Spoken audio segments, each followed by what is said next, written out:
Welcome everyone to Male Fuzz TV. I am Peter and today I'm going to be talking about Black Mirror Season 6 Episode 3. It's called Beyond the Sea, and that rhymed. I did not mean that, but there you go. Full spoilers for the episode, as per usual, and this episode has a really good concept. There's a really interesting, tantalizing concept that as soon as it started to come together in the first like 5-10 minutes, where it doesn't just explain it to you immediately. It gives you a little taste of our two main characters. You've got Aaron Paul playing Cliff, you've got Josh Hartnett playing David, and they've both got their families. And there's like a line from Aaron Paul about getting used to the grip, right? And I was like, oh, is he in virtual reality? Because I didn't know anything about the episode, but the photos that I had seen for the season, the one image that I remembered was Aaron Paul in like a jumpsuit, like he was on a space ship or space station or something like that. So this farmhouse outfit that he was in with the suspenders, and that was maybe the other thing that was making it a little bit of a head scratcher, trying to like see what the concept was for those first few minutes, is because it is very retro. In fact, it says in the IMDb description that it's set in an alternative 1969. That doesn't surprise me based on everything in the episode, other than the key technology that is happening that makes the whole plot happen. Everything else does feel very retro. I don't think I caught anything in the episode that told me it was 1969. Maybe I missed something. I probably did. But yeah, obviously 1969 being an important year for space travel, so maybe that's why that's what we've done. But the concept of this episode, as is revealed, is that both of these men are astronauts on a station in space. I don't know, maybe it was a ship. I think it was a ship on a mission, and they're up there for a number of years, but they've both got effectively androids, or not, that's not the right word. They've got avatars is probably a better word. They call them replicas in the episode, which is effectively just a mechanical double, which looks like them. They look real enough on the outside, but it's basically they go to sleep in the ship, and their consciousness beams down into the robot body, and they can be with their families. They can experience most of their days on Earth, and they only wake up on the ship to do regular maintenance, any emergency repairs, or they specifically get up like once a week just to exercise and move around, because obviously their real bodies are just lying there the whole time. They kind of have to, do stuff. So like that's the basic gist of the episode, and I'm like, okay, this is interesting. I'm liking the tone. I'm liking the overall vibe of the retro future, all that stuff. And it sort of teases that there's some threat, that something menacing might happen specifically to David's family, and that's I was like, okay, all right, we're getting into some stuff, and sure enough, it ends up being some Manson family-esque characters led by Rory Culkin. I'm getting my Culkins mixed up. But they murder his family. They see him as an abomination because he's not a real human, and they kill his family. And it's this horrific thing where he actually like gets his head bashed and wakes up on the ship, and immediately tries to go back down, which he does. But his robot body's tied up, and he's watching this, and he sees his family be butchered. And so it's a really dark episode. We're probably due a very dark episode of Black Mirror, because even the last one, which it had a dark subject, it didn't necessarily feel that dark by the end in a weird way. It was all kind of, had more of a sort of dark sense of humor to its premise, as opposed to this where it's actually traumatizing shit. So that this was all very fascinating. And then you've got this idea of this guy who is now trapped on the spaceship on his own. Well, not on his own, he's got someone else there. But Aaron Paul's character, Cliff, can at any time beam back down to his wife, played by Kate Mara. Her character's named Lana. And he can still do that every day. But Josh Hartnett's character, David, is now up there, having just witnessed his family be murdered, and he's not even down there for real to go to the funeral. His robot body's been destroyed, and you've got these two characters now sharing a spaceship, where one has this easy everyday like comfort of going home effectively, and the other one not only can't do that, that's not even there for him to go back to when this is all over, right? Actually, one of the things that made me think about Twilight Zone when I was watching this episode is that a lot of Twilight Zone episodes, especially the very first Twilight Zone episode, are about the effects of like effectively cabin fever, like in space travel. That's the very first episode of Twilight Zone, and it returns to that subject a few times. So it was kind of interesting seeing a Black Mirror take on that concept, and like this is this thing that this entire technology that they've got here to beam down to a robot body is effectively a way to try and, you know, keep them sane and not have them go crazy, and also their families don't have to miss them. And it shows that really well early on, where you see Aaron Paul at the dinner table and he doesn't eat anything because he doesn't need to. They never actually address if they have to charge him. I'm sure they probably are. But that's, you know, it very visually clearly shows this stuff throughout. And it does a lot of good character setup in this first part as well, where Josh Hartnett, you know, before his family are murdered, he seems to have quite a loving family life. He dances with his wife, they're romantic together, he's good with his kids. It all feels very picturesque, it all feels very happy. So it's more tragic when he loses them. And then important for where the plot's going to go is that Aaron Paul's family life is a little bit colder. It's not like, you know, mean or anything. He's not like, you know, there's not really much said, but it's the lack of them saying anything. They don't have the romantic beats. It feels a bit more sterile. It feels like he keeps his son at a distance with like sort of like old school discipline stuff. You know, it's just stuff like that. It feels a bit cold. And you've got the happy relationship and the happy family like destroyed, and you've got this colder one continuing. And very early in the episode, just after this, you know, basically when Cliff, you know, Aaron Paul's character is talking to his wife about the state of David, you know, David's sort of mentally iffy. I think it's right after he was maybe going to commit suicide. You know, he was standing in the airlock. He does come in, or at the very least, Aaron Paul's able to get to him in time to stop it. But they basically start chatting. Oh no, it's earlier than that, because this is where they decide to. This is where they actually think of the idea. No, so it's a little bit earlier than that. I think it's just after he's been depressed, and they're talking about his state, where Aaron Paul actually says the line, like, you know, he's up there on his own all the time, and I get to come down here. Or he says something like that. You know, he kind of like spells out what's going on, what the current status quo is, and immediately, I immediately got like the key thing that was probably going to happen in the episode. It didn't happen exactly the way I thought it would. You know, my first instinct, but as soon as he said that, I'm like, okay, this is going to be about, it's one way or another. This is going to involve Josh Hartnett's character using Aaron Paul's body to come down and visit Earth. Whether that was something that they do and, you know, they agree to, and they all understand that he's doing it, which is what actually happens. It's their idea even to let him come down and just sort of see the world and have some time off the spaceship kind of thing. But I also immediately thought, whether or not it's happy at first or not, eventually it's probably going to be something he does without permission.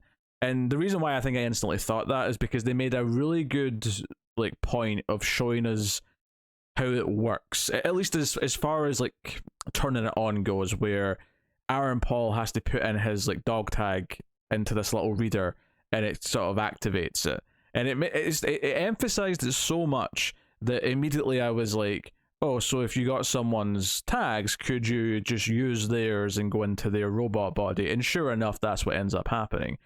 So, and this isn't a complaint. Now, this is, honestly, I think from a concept perspective, I think this is one of the best concepts that a Black Mirror episode has had in quite some time. I immediately felt everything right at the start. I was into what it was doing. I was tantalized, like I said, by the prospects of what you could do with this premise. And that's where a good science fiction concept in a Black Mirror style show really sings, because I immediately started thinking about, is David going to use Cliff's body but try and pretend that he's Cliff at some point? And that never actually happens. They never even like toy with that idea that he's going to, you know, I think maybe not as early as this, but most people at some point probably think he's going to try and steal his body permanently in some way. And is he going to be honest about that? Is he going to, uh, like pretend to be him? Or hell, is Lana the wife? Is she going to be in on it? Like, because one of the things that happens throughout this episode is that she is at least a little bit drawn to him. Ultimately, of course, she turns down his advances and doesn't want to break up her marriage, which I actually think was a nice, pleasant, not a twist. It's the opposite of a twist, really. But it was almost refreshing that it didn't go down that route, even though I think it would have been interesting to have her and David kind of like conspiring against Cliff, and like, oh, can you cause an accident up there so we can be together down here? Because, and there's lots of these things that are building that up, where David naturally has some of the same interests as her. They both read a lot. He recommends some books. He recommends her science fiction books. He tries to show her how to paint at one point. He tries to bond with her. He dances with her, and he makes his little move. Touches her a little bit, and she's kind of like entranced by it for a moment, and then backs away and makes it clear that that's not a thing that's going to happen. And you can sort of like, only she knows for sure, but you can sort of like debate a little bit. Was the moment of like actually being into it before she backed away, was that more to do with almost forgetting that it wasn't really her husband for a minute, because it's her husband's face, it's her husband's body that she's effectively standing with, or was it more that for a second she was kind of drawn in and tempted, but came to realize what she was doing and said, no, I can't do this, and moved on? Either way it works, but it's an interesting little thought to have about that particular moment. But all of this stuff is good, and it's more or less going down one of the paths that I think were quite natural for it to go down. And I think it did surprise me a little bit with how it ended. I did suspect that David was eventually going to do something bad, especially when it becomes clear that he's not going to get to keep doing this forever, that he is going to be cut off from this access. And he does ask, after he gets down once, he asks, can I go back down again? Maybe I could paint a picture of your house as a thank you. And they agree that he'll go down every time Aaron Paul is going to wake up for his physio. He's going to go down in Aaron Paul's robot body and do some painting, because that's his hobby, and that was set up at the start of the episode as well. All these things were set up, and he has all these little moments with Kate Mara where they're kind of bonding a little bit, and it's notably that there's more chemistry than there was when it's the real Aaron Paul character, when it's Cliff that's down there. It's like I said, it's a bit colder, and you can almost see, I think the episode does kind of enough to make you empathize with the way every character, up until a point, obviously. David clearly does something completely horrific at the end, but I think it does a good job of setting up why you think she might be attracted to him, and why it's more attractive than the life she had already. That the spark was missing in all the scenes we saw. So when she sees these little moments, these little gestures that he's doing, you can understand why she might have feelings, why it might progress into something. And likewise with David, like, there's this kind of like thing where he makes his move and she turns him down, and then Aaron Paul, of course, eventually discovers his drawings of his wife up in the spaceship. He sees these drawings that he's done, and they're very, some of them are nude.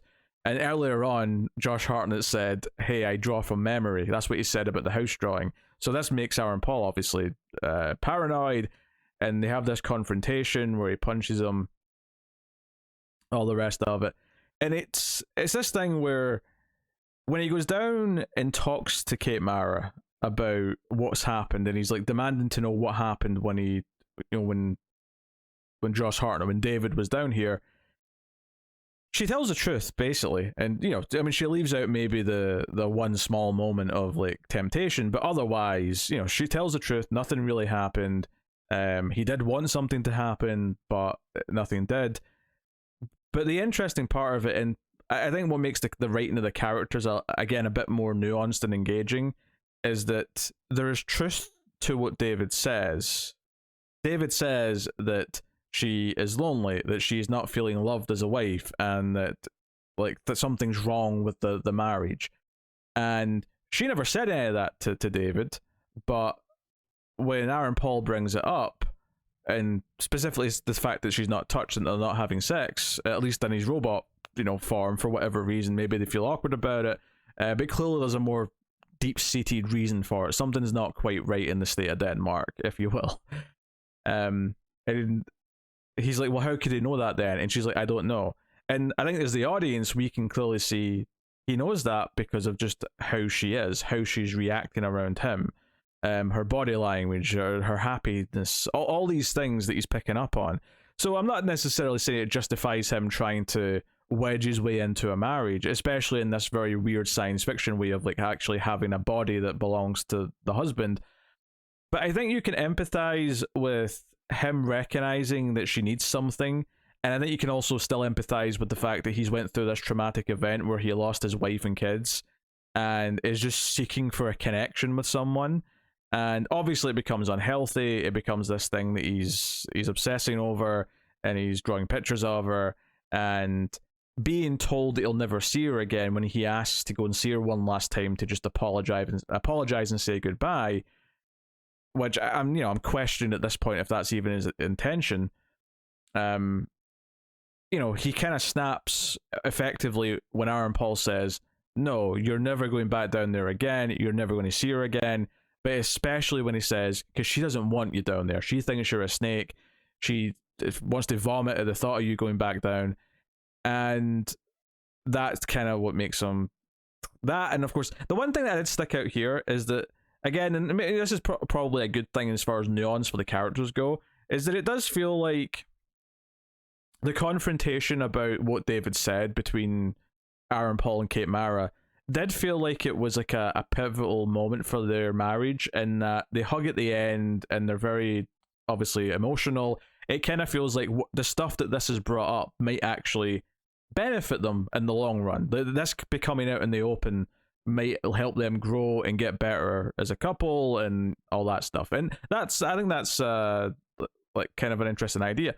But when David asks to go back down and Aaron Paul gives him this big speech about never going back down and her not wanting him there, he keeps saying that she's mine. And he said that like 3 times.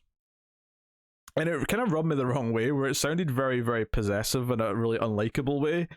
And I think arguably it's just kind of part of this time period. Again, we're in an alternate history here.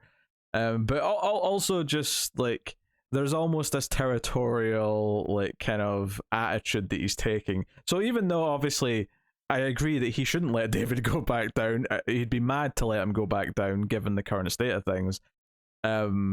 It just some of the way he said things, and obviously it's because he's upset, he's angry, he's throwing things out. But you could also argue that is what helps David snap and do what he does. At this point I was kind of expecting him to do something really bad. But part of me was still thinking he was going to try and just pretend to be Cliff. He was just going to pretend to be Aaron Paul's character and maybe get away with it for as long as he could. Even though it's made clear that if he doesn't go back up, because Aaron Paul brings this up earlier, that this ship needs both of them, or space station. I'm not even sure if it's a station or a ship necessarily, but this needs both of them, right? Like, one of them's good at half the stuff, the other one's good at the other half of the stuff. It needs both of them to keep functioning. And I think by the end of the episode, I basically sort of came to the realization that David probably didn't care if he never made it back for real. He was probably quite happy to just spend however long the ship would last with just him alive, down there with with Kate Mara. Like, he would just take whatever time he could get out of it and never go down to face the consequences. And because he's in that state at that point. Instead, obviously, what he does, and this came as, I thought this was directed quite well, which is the discovery of what's happened, where you think, I thought he was going to kill Aaron Paul. He makes up a fake, thing to be fixed, a fake malfunction, and Aaron Paul's the one who does the spacewalks to go out and fix stuff on the outside. And he does that, and he stops responding to him, and you think, oh, he's just going to not let him back in. He's going to let Aaron Paul just, run out of air and die outside.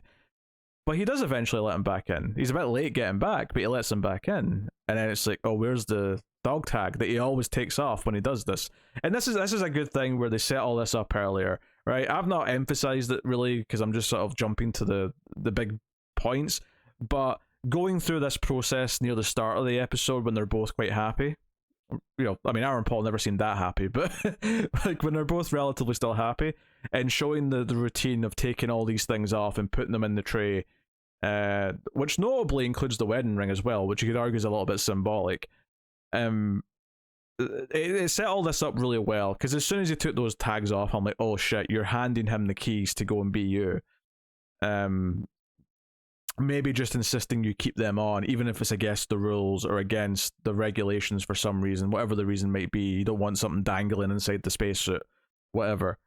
But it's like, oh shit, what did he do? And Aaron Paul just runs to his bed thing, slots in the dog tags, and wakes up. And you're kind of thinking, oh god, what's he going to find? Like, what's happened down here? And I don't think I ever quite got that. I think the effective twist of the episode is that Josh Hartnett didn't try to steal Cliff's life. He actually went worse than that. He kills his family so that Cliff would be in the same position as him. Because one of the things he said when they were confronting each other earlier was, you don't know what it's like to be me. You've not lost what I have lost. And then the end of the episode is he has made him lose what he's lost. He's taken his wife, and Aaron Paul wakes up, he's got blood on his hands, and you sort of follow him going through the house until he just finds this big pool of blood. And you don't see it. And it was the same with the murder of the wife and kids earlier. It doesn't like really show you much of it. It's not trying to be overly, exploitive with how it, portrays these things. It's just like, these are obviously very dark subjects. We're doing them, but we're not going to bask in them for the spectacle, the grotesque spectacle of it. And the episode just ends with Aaron Paul going back, and Josh Hartnett just offers him the seat next to him on the table, or across from the table on him, and it's they're equals now. They've both lost what they've lost, and immediately I was thinking, everyone's going to think that Aaron Paul's character did this. And because the only people I think, I mean, unless they told like Mission Control or something like that, like no one I think other than these three characters ever knew, and except maybe Aaron Paul's son, who I think figured it out. None of them ever really told anyone else that they were doing this sort of like guest body swapping kind of thing. Like, so it looks like Aaron Paul has just went mad and killed his family. And I think that's like a really dark part of this, that, will they even make it down alive? Like, you kind of expect they're going to end up just killing each other in this ship, because, like, how could Aaron Paul not want to kill him after this? Or trust him ever again? Like, how could he ever go on a spacewalk again with him inside at the controls? Like, how could you trust each other?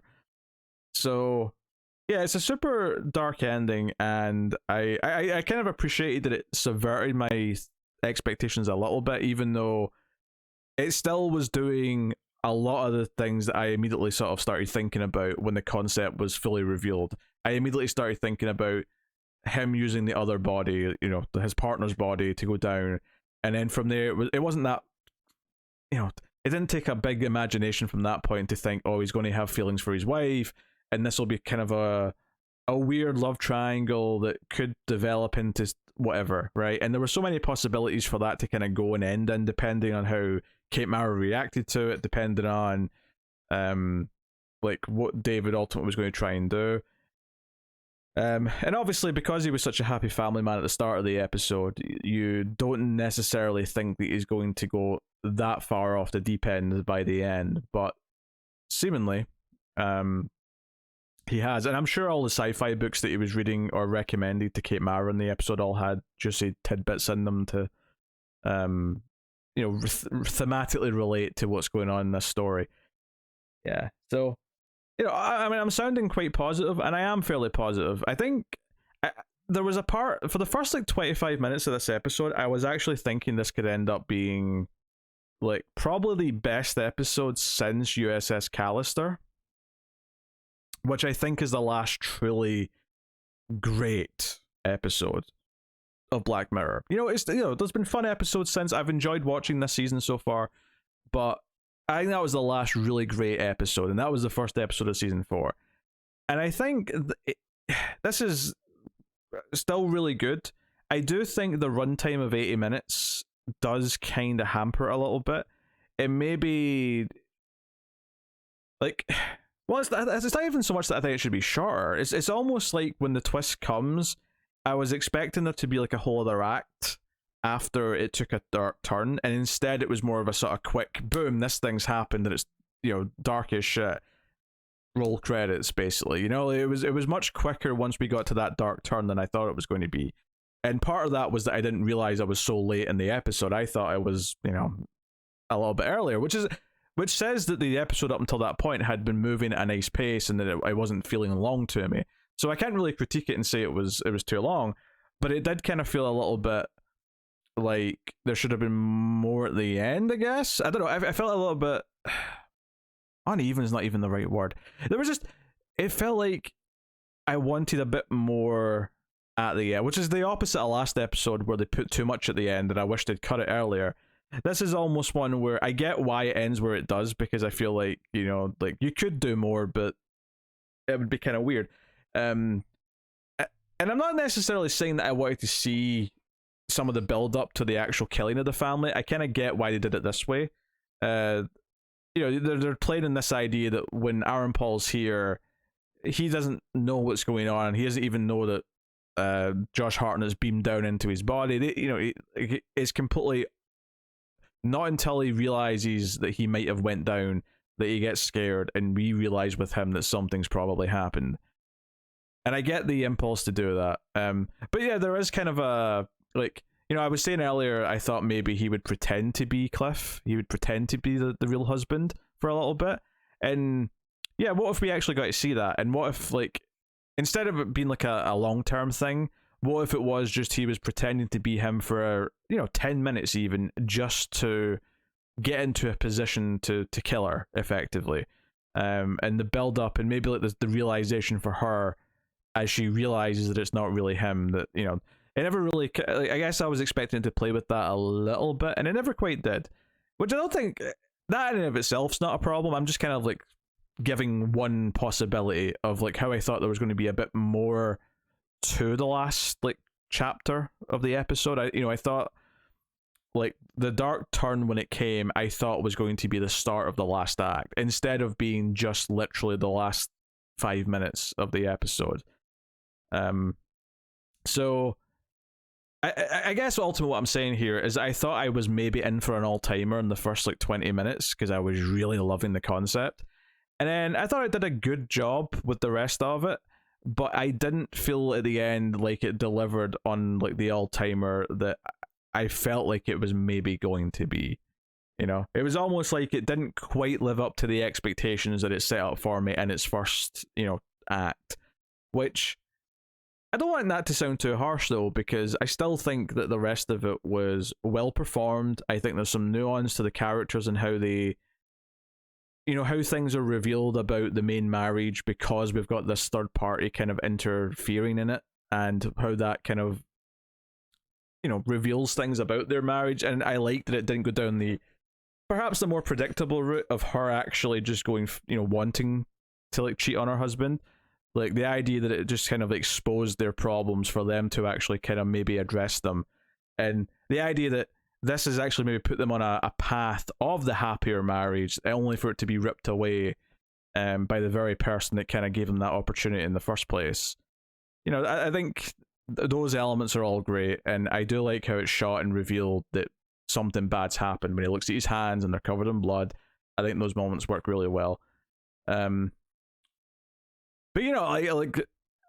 I was thinking early on that the concept was so strong that this could easily be going into the top 5 of of the whole show, maybe, if it was living up to what my brain started. Like, it was such a good concept for an episode that it's almost like they're setting like this bar so high in my head for what could become of the rest of the episode that it would have been very tough. Like it would have really had to have been like immaculate to land where my brain was going. But that is also a compliment in that like the concept is that good. I think it's a testament to Black Mirror that it does so frequently. Charlie Brooker so frequently gives me good concepts where I'm like, you know what? I don't feel like I've seen something exactly like this before. You know, there's definitely some things where you can kind of relate them to certain movies or stories or ideas, but there's such a variety in Black Mirror that, and I think because it's not got 20 plus episodes a season like Twilight Zone did, you don't get the same level of repetition. There is some, don't get me wrong, there is, absolutely is. Some of season 4 was definitely very guilty of trying to like sort of redo like episodes from season 3 in a way. Like it was kind of like, oh, this is the episode this is clearly the Shut Up and Dance of this season, this is clearly the San Junipero of this season. But I think season 5 was only 3 episodes. I think I prefer this season to season 5 now after the same number of episodes. Obviously, there's still 2 more. Maybe if they're both terrible, maybe I'll reconsider that statement. But I think they've all offered me something that I've enjoyed. I don't think any of them have entered into that sort of upper tier, like I say, top 5 episodes of the show. My top episodes are still pretty. I can't remember what I've said in the past, but it's San Junipero, it's Shut Up and Dance, it's USS Callister, and then maybe after that, I'm not sure. I'd have to think about it some more and go look at all the episodes again. But it's probably something else from maybe one of the early season 3 episodes, but more than likely 1 or 2 from season 1 and 2. So yeah, it feels like a weird thing to say that there's a little bit of disappointment in my feelings and tone at the end of this, when in all honesty I do think it's a good episode, and I do think it's probably my favorite of the 3 episodes, but the concept was so strong at the start of this episode that I don't think it quite lived up to that 10 out of 10 I was kind of dreaming up in my head from that point. So but credit for giving me something that I wanted to think about. You gave me something that I wanted to look ahead and think of all the cool mechanical things you could do with this concept and the way you could play with it. And what happens, if he kills Aaron Paul up there? What happens if Aaron Paul has to defend himself and kills Josh Hartnett, and now he's up there, but he's on a clock now because he can't possibly maintain the ship on his own, and that's it, he'll die too. That point's made very clear. One of the small scenes that I do want to mention is when they go to the bookstore, and this is Josh Hartnett's character David in Aaron Paul's body.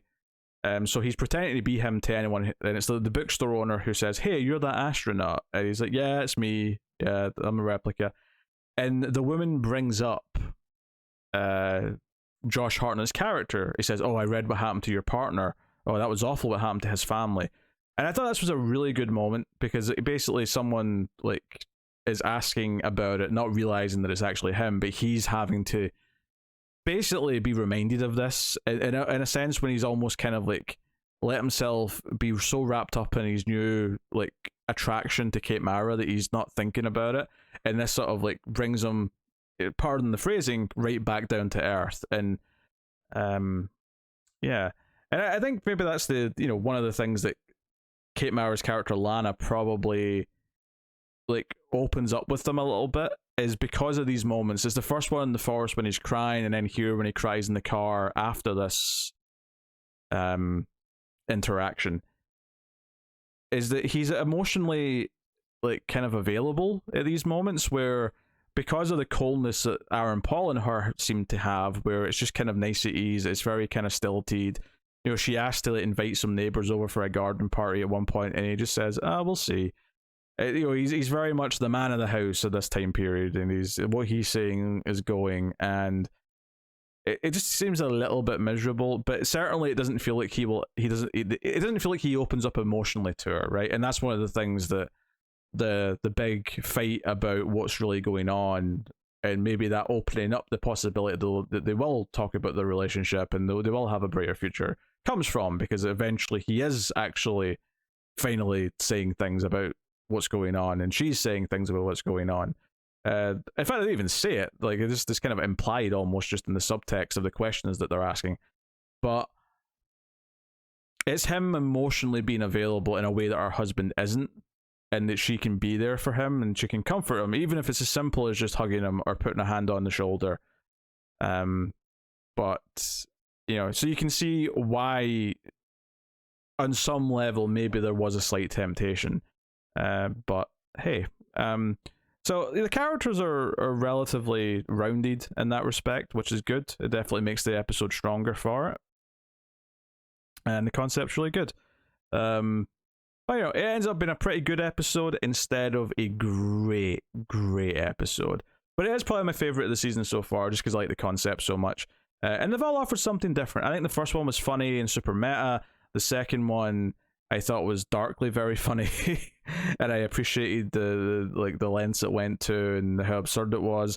And then this one felt more like a more traditional dark science fiction psychological story that I could get into, and it got me thinking a lot as I was watching it, which I appreciated. So that's good stuff. So there you go. That is Beyond the Sea. That is episode 3 of season 6 of Black Mirror. Let me know what you thought of this one in the comments below. So far, the season has been good.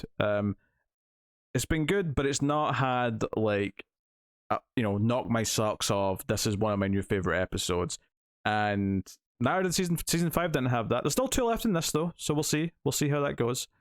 But so far good. That said though, everyone shat on season 5, and I didn't feel too bad about it. Like, again, I didn't think any of them were the greatest ever, but I enjoyed Striking Vipers well enough, and the other 2 had their moments.